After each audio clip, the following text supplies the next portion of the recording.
സഭാപ്രസംഗകൻ പുസ്തകത്തിൽ നിന്നുള്ള വായന, അധ്യായം 4.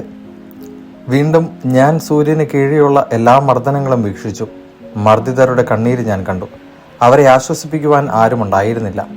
ശക്തി മർദ്ദകർക്കായിരുന്നു, ആരും പ്രതികാരം ചെയ്യാനുണ്ടായിരുന്നില്ല.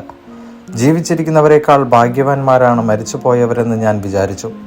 എന്നാൽ ഇരുകൂട്ടരെയും കാൾ ഭാഗ്യവാന്മാർ ഇനിയും ജനിച്ചിട്ടില്ലാത്തവരും സൂര്യന് കീഴെ നടക്കുന്നത് തിന്മകൾ കണ്ടിട്ടില്ലാത്തവരുമാണ്.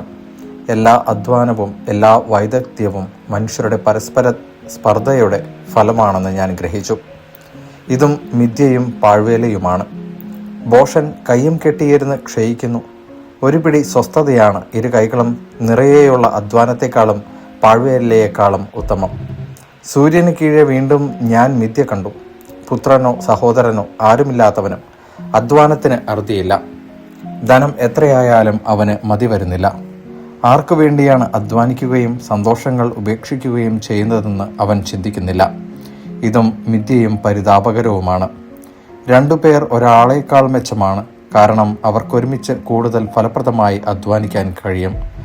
അവരിൽ ഒരുവൻ വീണാൽ അപരന് താങ്ങാൻ കഴിയും. ഒറ്റക്കായിരിക്കുന്നവൻ വീണാൽ താങ്ങാൻ ആരുമില്ല. അവൻ്റെ കാര്യം കഷ്ടമാണ്. 2 പേർ ഒരുമിച്ച് കിടന്നാൽ അവർക്ക് ചൂട് കിട്ടും. തനിച്ചായാൽ എങ്ങനെ ചൂട് കിട്ടും? ഒറ്റയ്ക്കായിരിക്കുന്നവനെ കീഴ്പ്പെടുത്തുവാൻ സാധിച്ചേക്കാം. 2 പേരാണെങ്കിൽ ചെറുക്കാൻ കഴിയും. മുപ്പിരിച്ചരട് വേഗം പൊട്ടുകയില്ല. നിർധനനെങ്കിലും ബുദ്ധിമാനായ യുവാവാണ് ഉപദേശം നിരസിക്കുന്ന വിഡ്ഢിയും വൃദ്ധനുമായ രാജാവിനേക്കാൾ ഭേദം. ഒരുവന് കാരാഗ്രഹത്തിൽ നിന്ന് സിംഹാസനത്തിലെത്താൻ കഴിഞ്ഞേക്കാം. അവൻ താനിപ്പോൾ ഭരിക്കുന്ന രാജ്യത്ത് ദരിദ്രനായി ജനിച്ചതാവാം. അവൻ്റെ സ്ഥാനത്ത് വരേണ്ടിയിരുന്ന ആ യുവാവിനെയും സൂര്യന് കീഴിലുള്ള എല്ലാ ജീവികളെയും ഞാൻ കണ്ടു. അവൻ്റെ പ്രജകൾക്ക് എണ്ണമില്ല. അവൻ എല്ലാവർക്കും അധിപനുമായിരുന്നു. എങ്കിലും പിന്നീട് വരുന്നവർക്ക് അവനിൽ പ്രീതി തോന്നുകയില്ല. ഇതും മിഥ്യയും പാഴ്വേലയുമാണ്.